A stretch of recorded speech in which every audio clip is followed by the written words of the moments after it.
So I'm coming from a high energy physics background, and I know the audience, at least from what I can gather, may not be exactly high energy physics. So I'll try to make an effort to communicate what we're doing, what has been happening in this whole sort of categorical symmetry field in the past few years, and some of these sort of highlights what we've been doing with them, with these categorical symmetries. And hopefully there are some aspects of this that actually will also be useful for people doing quantum computation and so on. And in fact, so as a side remark, we have these weekly symmetry seminars, which is an online seminar series. And yesterday we had Xie Chen, who is actually speaking right after me in the afternoon today. And that reassured me that actually people in that field are interested in higher categories. So hopefully this talk is going to at least give you some interesting insights into these type of structures. Okay, so let me move to the next slide. So this is actually work based on in collaboration with my fantastic postdoc, Lakshya Bardraj, and fantastic students, Leah Bottini and Daniel Payer, all in Oxford, and it appeared in October this year in two papers. There's some upcoming work or study, some generalizations. And there's also some sort of course, so built up to these papers, which I'll discuss momentarily. So mostly in high energy physics, the last 2 or 3 years have seen sort of an explosion of what people have called non-invertible symmetries. Oh yeah, please also do disrupt me if there's something, some terminology that's completely unclear to you. And I'm really happy to explain it. So just shout. I should be able to hear you. If I don't react, that's probably because I didn't hear you. So you should just shout more. Okay, so non-invertible symmetries really sort of in particular in space-time dimensions bigger than 3, so 4, 5, 6, if you want even higher, have sort of had a resurgence, or in fact, starting in 2 years ago with a paper that appeared actually in the context of quantum gravity conjectures, and since then has been sort of occupying a large fraction of the high energy theory community. And interesting has sort of also now sort of connected back to the mathematicians in terms of higher fusion category people, but also condensed matter physicists. And what I'll tell you today, I think hopefully will connect particularly to the latter part towards the end. So the starting point really for this whole symmetry revolution is this paper by Gaiotto, Kapustin, Seiberg, and Willett in 2014. And that sort of has been steadily increasing and getting traction. And really the last few years have seen sort of this enormous increase in interest because of these so-called non-invertible or categorical symmetries. So what actually is sort of the key insight of what this paper has sort of done that wasn't so clear before that? Essentially what they've said is we should think of symmetries not in terms of, there's a current and we can construct a Noether charge, but we should simply think in terms of topological operators in a quantum field theory. So I'm forgetting about currents. So in fact, I can also discuss discrete finite symmetries. And once you sort of abstract to that level, then in fact, it's very natural to look at not just codimension 1 topological operators, which would normally be symmetry generators, like of what we would now call zero-form symmetries, but actually you would then also look at higher codimension operators, and they would naturally link in space-time, they would charge higher dimensional defect operators. And so that was sort of the generalization in this paper in 2014 to higher form symmetries. So higher form symmetry group, a p-form symmetry group, has charged operators that are p-dimensional. And in fact, in d dimensions, then you need a codimension p+1 topological operator for this to actually non-trivial link. In this paper in 2014, the crucial sort of property was still that all of these symmetries were groups, just like in ordinary zero-form symmetries, the composition of two of these, G and H, both in a group gamma p, would compose following the group law. So you take these topological defects, you bring them together, you can insert that into correlators, and the insertion would then be the same as inserting the product GH operator. That can be extended to so-called higher groups. I saw Po Cheng in the audience. He was one of the people, leading this field, where you actually have sort of a collection of P-form symmetries. They're all still groups, but then actually they could be not independent from each other. So a zero form and a one form symmetry could extend in a very well-defined way. I'm happy to explain this if there are questions later on to what's called a two-group symmetry. And so that's all still what you would call invertible, because everything that, will have an inverse. So what happened in the last 2 years is to actually extend this to non-invertible symmetry. So we go essentially from groups to, very roughly speaking, to algebras. But of course, everyone in this room will know this is really better thought of in terms of something like a category, fusion category, or fusion higher category, once you have topological defects that are larger than dimension 1. So we fuse 2 of these, and that generically gives a sum of simple objects, and not just one object. And in that sense, you will, in fact, not necessarily have an inverse to every topological or every symmetry generator in that theory. So this essentially gives the sort of just very rough picture. I'll give you some much more concrete realizations of these. And many of you, of course, know fusion categories. These are examples of these when these are topological line operators. What actually has sort of been really exciting is this development to higher fusion categories, where you have topological surfaces and three-dimensional defects. Just to be clear, because there's always some confusion. So when I talk about a one-dimensional topological defect, that's really its total dimension is 1. It's not just the space dimension. So one question that basically this generalization of symmetries always triggers is, what's the utility of this sort of non-invertible symmetry? And of course, in low dimensions, fusion category symmetries are extremely useful for rational conformal field theories, for example, as topological defects in RCFTs. But in, say, higher dimensional theories, one question that's sort of obviously, coming towards you immediately is, when you have a group symmetry, the charges, so objects, local operators, or line operators will transform in representations of these symmetries. When you have a non-invertible symmetry, the question is, what replaces this representation sort of structure? So you don't have a group, you don't have a representation of groups. And so you need to start defining what actually is a generalized charge. And so in fact, this is something that is sort of nicely summarized in terms of there can be sort of representation of non-invertible symmetries as generalized charges. And that'll actually play an important role in most part of this talk. The second thing that you could ask is, as an application, could you, for example, study phases that have these type of symmetries? So symmetries that are actually realized in the vacua of certain quantum field theories. So for example, gap phases, gapless phases with these non-invertible symmetries. And that's something that also now we can study very systematically using these higher fusion category structures. So both of these questions, which I think are, so as a physicist, really sort of obvious, how would you do these type of things given these new symmetries, are tied together into something called the symmetry topological field theory. And that's very often also referred in condensed matter as the symmetry topological order correspondence, or I think early on Xiaogang Wang was calling it also the categorical symmetry, which is a very confusing terminology. Now that we have that actually refers to something else. It refers to actually these symmetries that have these non-invertible fusion structures. So I always refer to this as the symmetry topological field theory. And so that actually is central to both of these two applications. So I'll discuss, in fact, what this exactly is. Can I ask a question? So the plan, yes, please.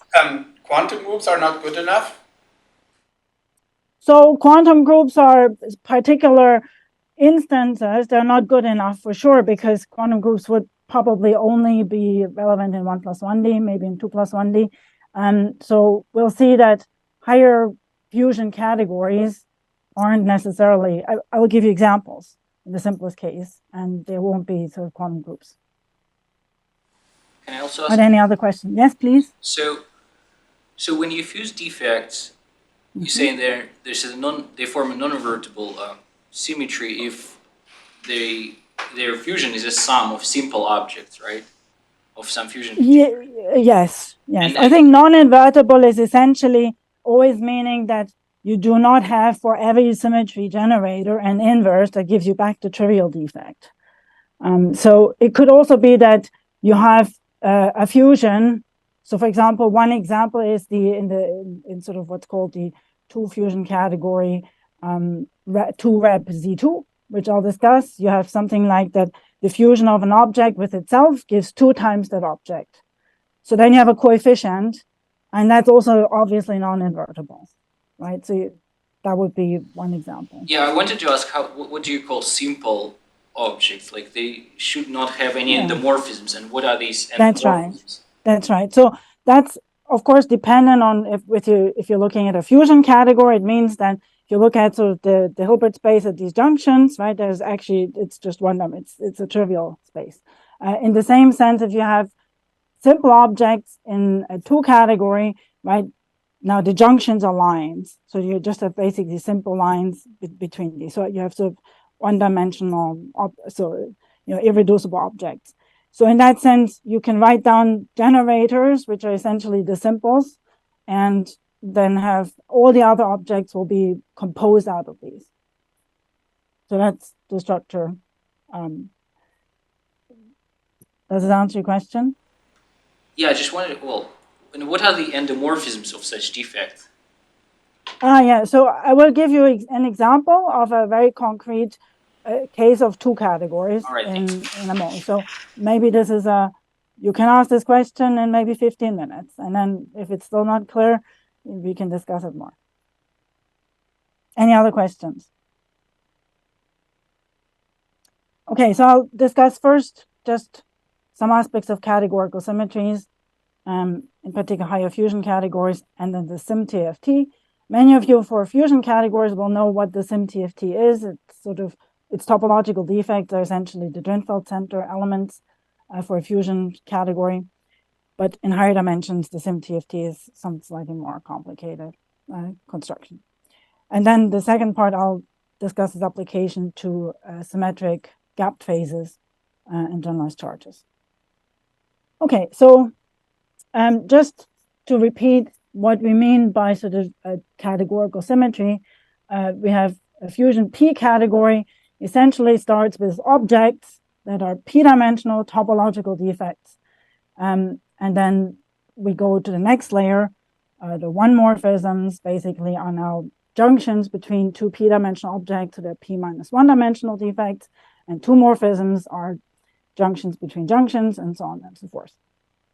So in general, I think this theory can become quite complicated, what actually these higher fusion categories are. For 2 categories, this is extremely well developed in this paper by Douglas and Reuter. So in this case, you should think of this as their surfaces, so 2-dimensional topological defects. These are the objects. And then between them, you have topological lines. Those are the morphisms. And then between these, you can have, again, local operators, so topological junctions, and those are the 2 morphisms. And of course, then there are many consistency conditions, like with fusion categories. There are sort of generalizations of what you could call associator conditions, etc. So indeed, so this is just, again, the diffusion will be some composition. In fact, in general, this will be a sum of topological defects. And that also percolates down to the topological lines. So let's actually look at an example of this that we all know. So if you have a 0-form symmetry, then you would like to have a codimension 1 topological defect that's labeled by group. So let G be some finite group, for example, Z2. And then you have D-1 dimensional topological defects labeled by groups, and all the other, the junctions and everything else should be trivial. So all that you have is these non-trivial defects that live in codimension 1. And that's what in mathematics would go under the name of D-1 vec G. So D-1, this is basically because the top level is D-1 dimensional, and then vec G is because essentially it's G-graded D-1 vector spaces. So this is essentially what the zero form symmetries would be. And then here the fusion is just group-like. If we gauge this, if you go into, say, D were 2, this would just be G graded vectors. If you gauge the zero form symmetry, then you would actually get something that's a representation category of the group G.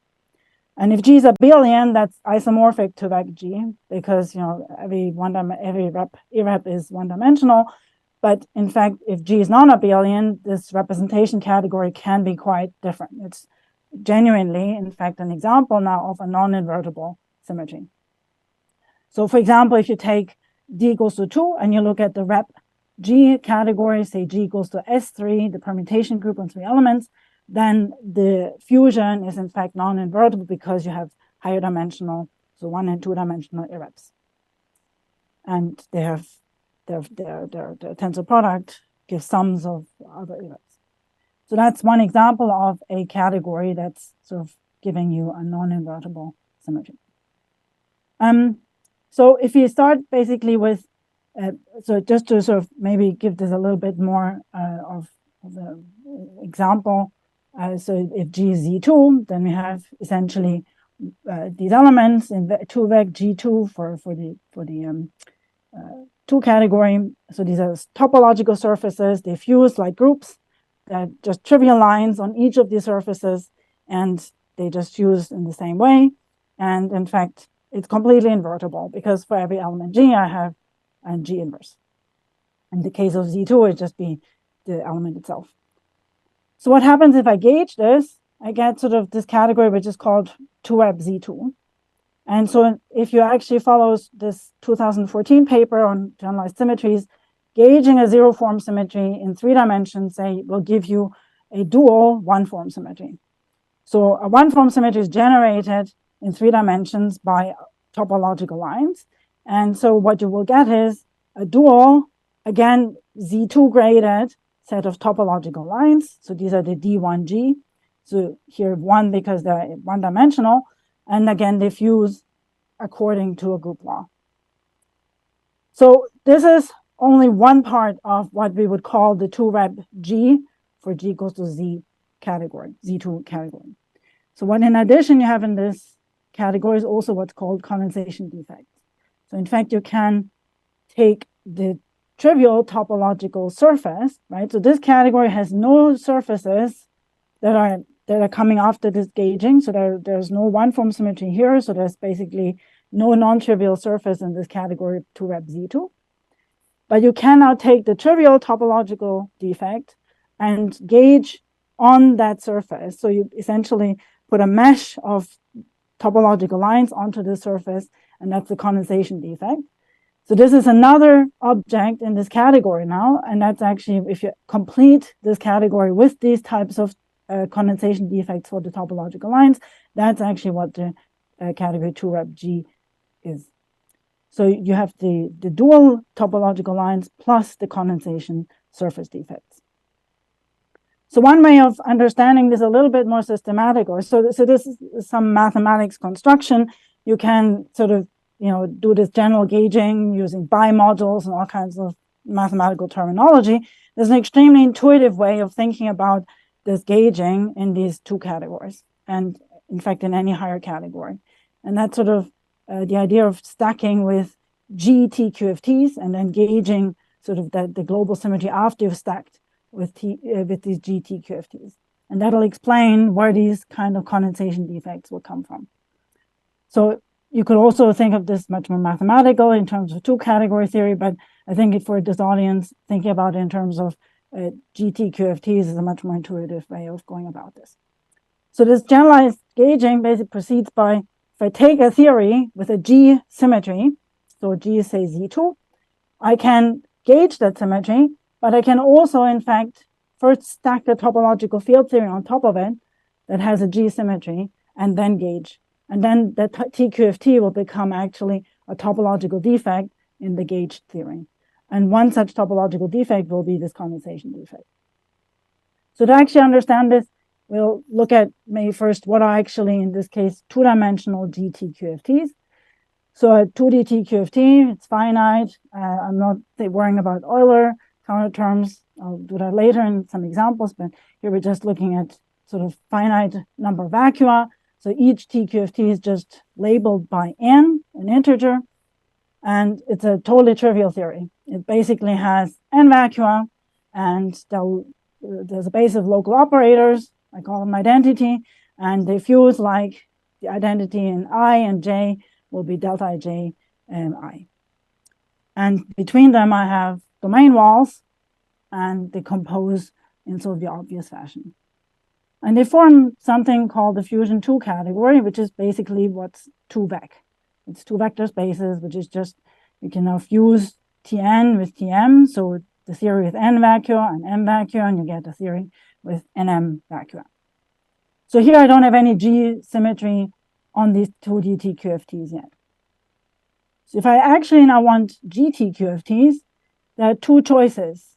So either that GTQFT has a single vacuum, or I can have multiple vacua. And sort of what's intuitively clear is the ones with multiple vacua will come from some spontaneous breaking of the symmetry G to some subgroup H, and then we'll have sort of things labeled by essentially H subgroups of G. Then there can be additional co-cycles in H2 of H21. If there's a single vacuum, that's basically what you would call a GSBT. So that's characterized also by an H2 of GU1. So if you put this together, essentially a GTQFT can be just written in terms of some labels H and alpha, where subgroups and the co-cycles for the subgroup H. And that TQFT will have then that many vacua. So the quotient G mod H is subgroup of G. So, and now one question is, when you have such a GTQFT, how do you actually compute now the fusion? If you compose two of these TQFTs, because later on we'll interpret this as a fusion of topological defects. In fact, there's an extremely nice math result by Greenlough that says you can fuse two such TQFTs labeled by H and subgroup K in the following way. So there's an extremely nice way of writing this fusion for these type of topological defects that we would get from GTQFTs. So the thing that you should take away is that GTQFT is just basically labeled by subgroup and 2 co-cycle. Okay, let's look at G equals to Z2. We have subgroups H equals to 1 and Z2, and there's no co-cycle, so alpha is trivial. The first non-trivial case would be for Z2 times Z2, when this alpha kicks in. So we have now objects, which are basically the case when H equals to 1 and the case H equals to Z2. So these are 2 topological defects. And this is the TQFT with 2 vacua, and this is the TQFT with 1 vacuum. And so now the question is, how do we actually, what kind of fusions do they obey? Well, this guy here is basically TQFT with 1 vacuum. That's basically the trivial defect that just fuses into itself. And now if I fuse the 2 with each other, then in fact, well, I can decompose this again into, right, so the D2 id, D2 minus is 2 vacua, and this tensor product will just give me back D2 minus. Again, the theory is 2 vacua. And then the most interesting one is, of course, if I take the fusion of D2 minus with itself. So now I just need to decompose this tensor product here in terms of D2 minus, and that actually gives me exactly 2 D2 minus. So what I have is 2 topological surface defects with the following fusion that's summarized here. And that's in fact exactly the fusion of objects in the category 2 rep Z2. So whenever you're looking at a global symmetry G, a finite group, and you're looking at the 2 category G with this finite group symmetry, you're gauging this, you'll get a 2 rep G category, then you'll have always these type of surface defects that are these condensation defects. So these are precisely what people then call condensation defects, and they come from stacking GTQFTs and then gauging. So these TQFTs then become exactly these topological defects. Okay, so this is just a comment. This is exactly what people, in particular this paper by Rumbedakis, Safnashri, and Chow, but also early on Gayoto, Johnson, Freyd, called condensation defects, where you have this topological surface and you just so you gauge, you higher gauge this one form, these topological lines on this two-dimensional surface. And those are precisely, these guys here are exactly these defects that we got from stacking these 2D TQFTs. Okay, so this is what the category 2 rep G is. And now the question was sort of, what kind of morphisms do we have? So that requires a little bit more work. Essentially, one way of depicting this is you have these defects D2 it, D2 minus. This one is the one that has this non-trivial fusion, D2 minus squared is 2 D2 minus. And then there between them, essentially the morphisms are VEC. So these are fusion, these are just the trivial VEC category. And then they're sort of the maps onto itself are the rep Z2 here, and here the VEC Z2. So this is the structure that you have for the 2 category 2 rep Z2. If you were looking at 2 VEC Z2, you would just have two defects and just trivial maps altogether. So that maybe answers the question that you were asking earlier. And of course, this you can generalize to any finite group G.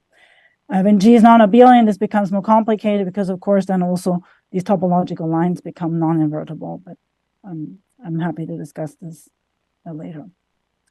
Okay, so when you look at this for a higher category, you could, for example, ask if I have, say, I start with some group symmetry. I could also start with a higher group symmetry, and then I can gauge from, for example, the D-1 VEC 2 group to the full thing to a representation category of this D-2 group, and do various gaugings. And this way you could get these sort of gigantic categorical symmetry webs of higher fusion categories that are VECs of various degree of n groups.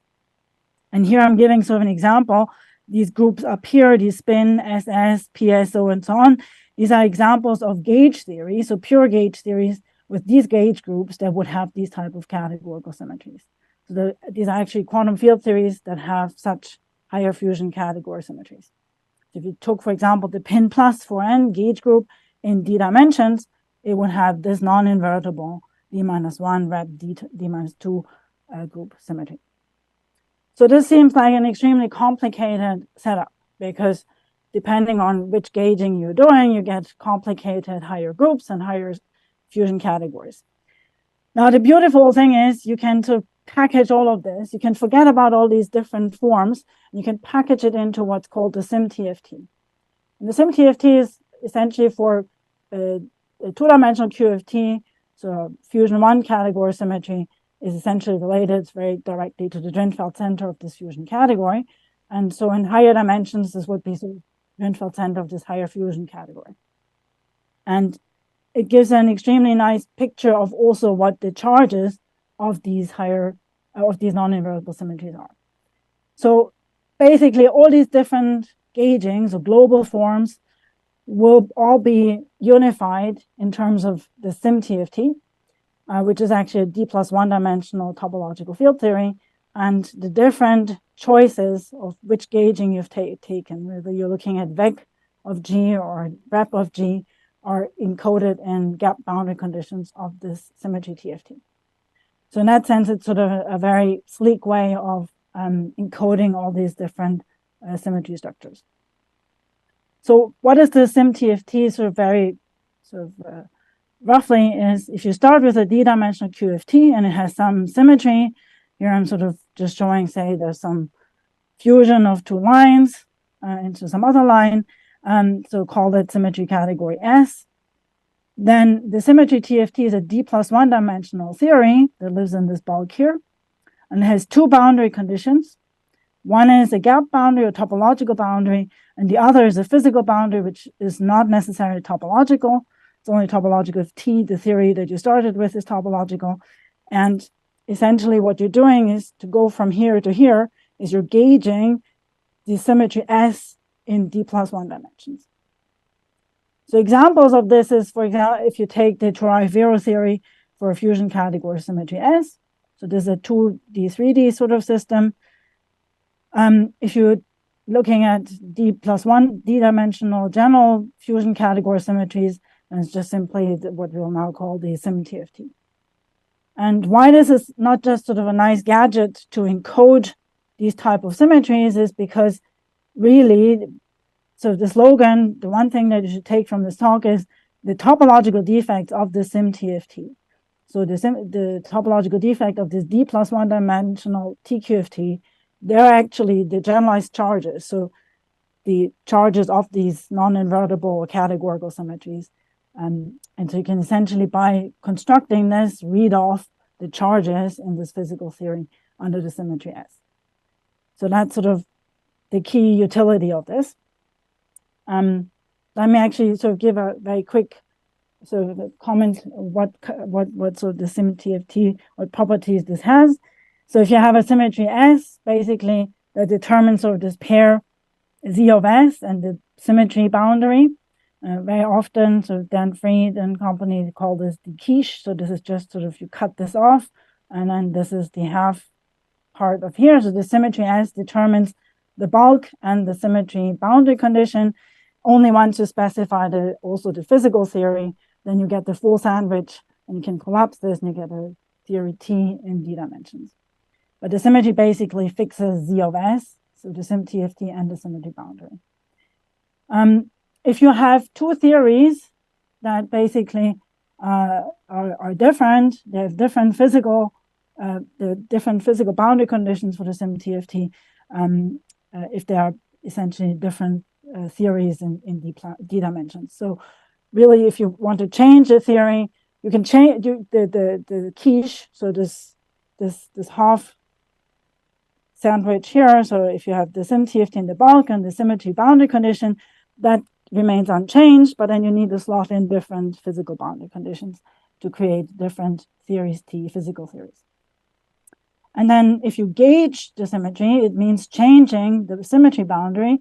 And so if you have a symmetry S and S prime, and they're related by some gauging, like Beck and Rep Z2, then in fact their Drinfeld centers and also the SymTFT are the same.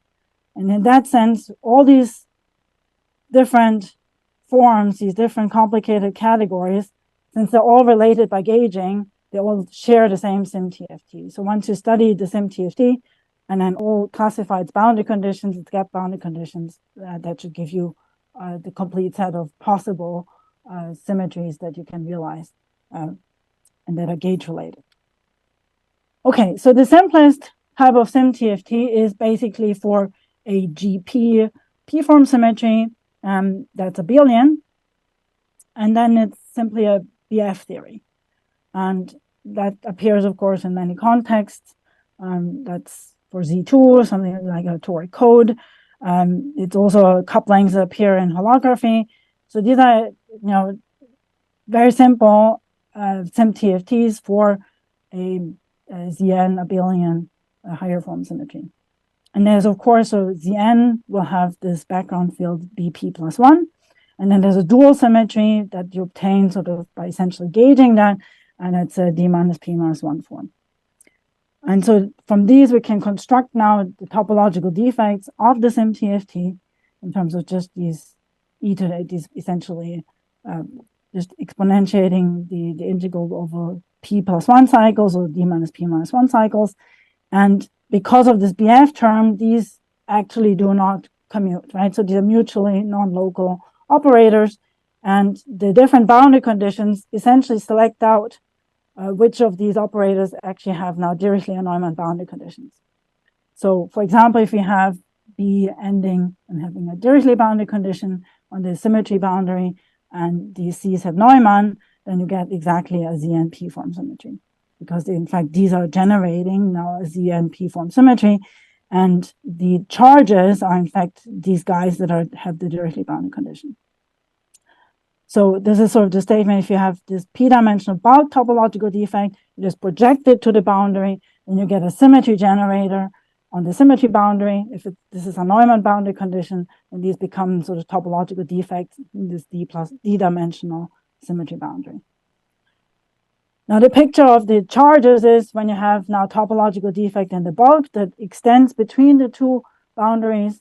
So you have now something ending on the physical and the symmetry boundary, this will collapse to something that's now a defect here in the theory, T. And how do I see that this is now a charged operator? That's because it will link non-trivially with the symmetry guys that have the Neumann boundary condition on the symmetry boundary. So in that way, sort of something that you know very well from sort of a zero-form symmetry, that's a codimension one topological defect that links with a local operator. That statement now just translates into there's a topological defect in d+1 dimensions that now has a non-trivial linking in the symmetry TFT, and that's sort of what actually computes the charge. So in this sense, the charges are really given in terms of topological defects that sort of end on both of these boundaries. And the symmetry generators are the ones that have the Neumann boundary conditions on the symmetry boundary. So that's a basic symmetry TFT picture. So what actually, categorically, when I look at, so one example I sort of looked at is this BF theory. If we formalize this a little bit, if you have an abelian zero-form symmetry, then essentially the topological defects of the Drinfeld center of this d-1 vec G category. So they're topological defect labeled by a group element and a representation. For Z2, this is literally just the toric code. For non-abelian G, this becomes more interesting because then, in fact, you have conjugacy classes of G, conjugacy classes G of the group G, and then also representation of the stabilizer group HG of an element in this conjugacy class. And so every element that's a topological defect of the SymTFT is now labeled by these two pieces of data.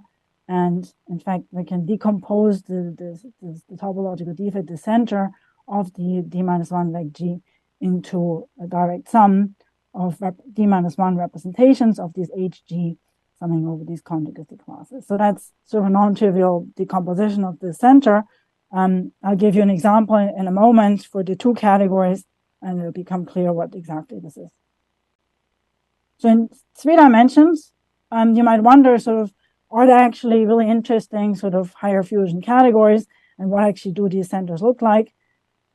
So in 3 dimensions, there's a theorem by Decopet that says that any 2 fusion categories, in fact, Morita equivalent, so gauge equivalent to something that's 2 vec G, maybe with some anomaly. So omega here is just basically a Toft anomaly for this group G, times the module category of some non-degenerate braided fusion category. So this you should think of as the 2 category obtained by taking a fusion category, a braided fusion category, and then sort of just condensation completing it. So adding surfaces that are condensation defects. So in fact, what this means is that any 2 fusion category will have the Drinfeld center that's given in terms of this 2 vec G omega. The center of these mod B's are all trivial, and these I can decompose into the 2 reps of HG. So in fact, that already tells us that studying the 2 rep categories is extremely useful because it will tell you about the centers, so the SymTFTs of all these 2 categories. So even if you're looking at some gauged version of this, the center will be the same, and so you'll always be looking at this type of this type of sum over 2 reps.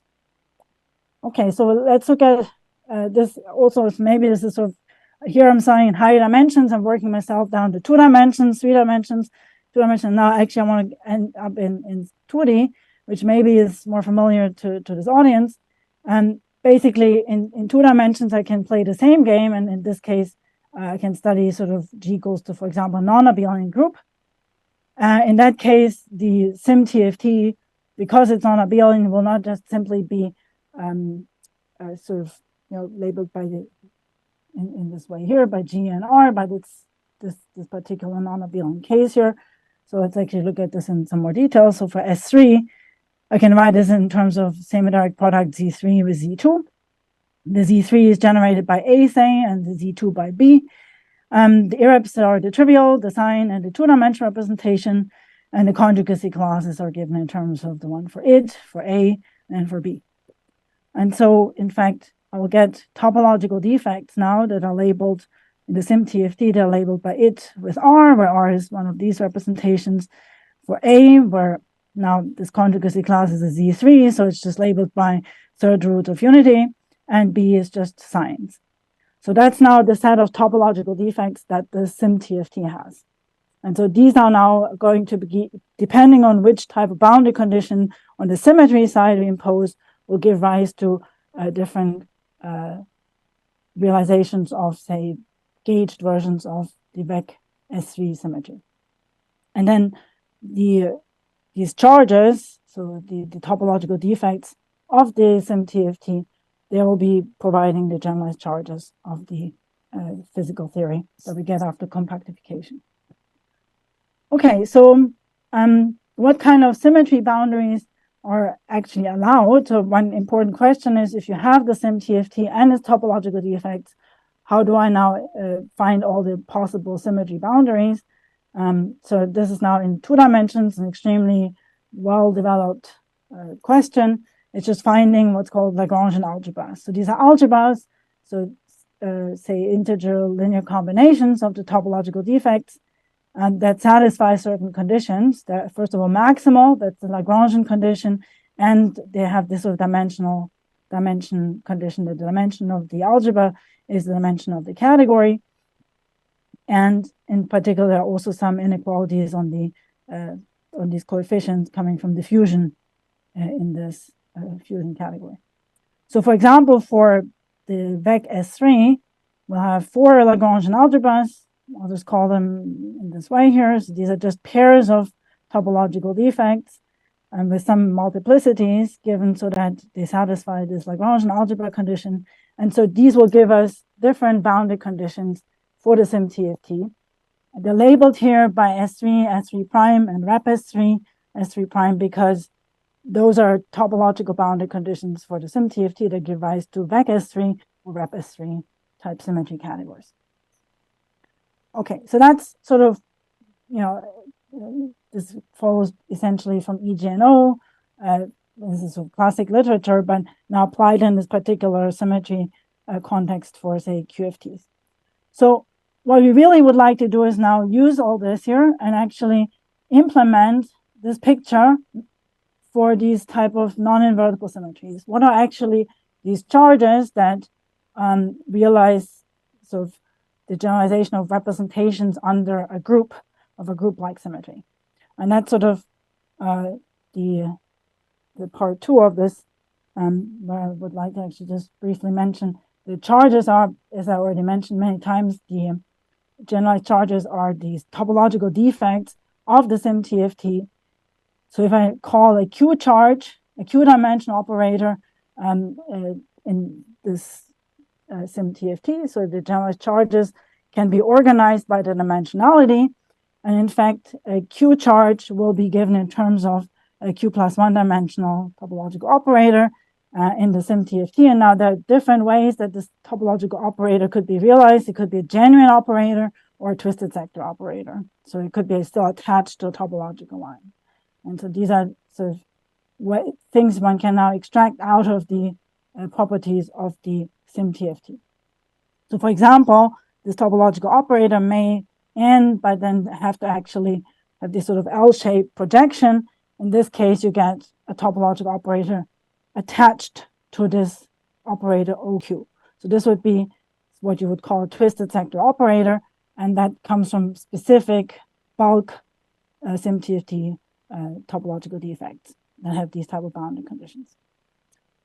And so to actually formalize this completely, this will take me now too long, but the sort of summary of the result is that any Q charge, so Q-dimensional operator that transforms on a symmetry is given in essentially in terms of what's called a Q plus 1 representation of, say, if you're starting with a group-like symmetry of GP. And so this means if you have a 0-dimensional operator, there'll be a 1 representation, so that seems correct. But also, if you now have a 1-dimensional operator under a zero-form symmetry, it'll transform under now a 2 representation. So the statement is you have a zero-form symmetry, you can still have operators that are charged that are now extended operators, right? So the standard law is a p-dimensional operator will be charged in the p-form symmetry. The statement here is, well, this generalizes to a p-dimensional operator can also be charged under a lower, say, p-1 symmetry, but then it'll be a higher representation. And here, by higher representation, I really mean sort of these higher representation categories that I was discussing before. So, for example, line operators can be in two representations of a zero form symmetry.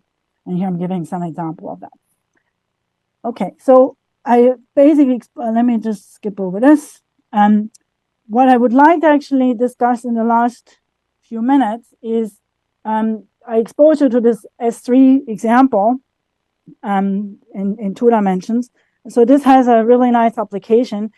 So you could, as a sort of zeroth order sort of test case, ask, can you actually study all the symmetry topological orders in two dimensions and 1 + 1 dimensions with certain fusion category symmetries using the SymTFT?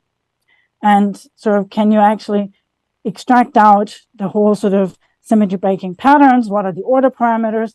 And that's something that we can actually do. And the sort of SymTFT picture for that is now not to just have one topological boundary that realizes the symmetry S, but actually the physical boundary is now also a topological boundary. And so when you collapse the sandwich, you actually get now a TQFT, but that is an S-symmetric TQFT. So S is, say, in this case, a fusion category symmetry. And so by classifying now all of these boundary conditions that are gap boundary conditions for the SymTFT, we can look at all the TQFTs and have this type of S-symmetric category symmetry. And the topological defects, these generalized charges, will be precisely the order parameters. So to see this concretely, I'll finish off with this example. So we discussed the RAP S3 case. Just to recall, over here we have these three type of EREPs. 1, 1 minus, and E is the two-dimensional representation. The fusion is this here. So this gives you the nice non-invertible structure. And now the topological lines in the SymTFT were these objects here. And basically now we can ask what are actually these type of, if you have these topological defects, how do they transform under various symmetries? So for example, the VEC S3 or the RAP S3. So this is what you would call, if this were just an invertible symmetry, you would call this, what are the multiplets under this group-like symmetry.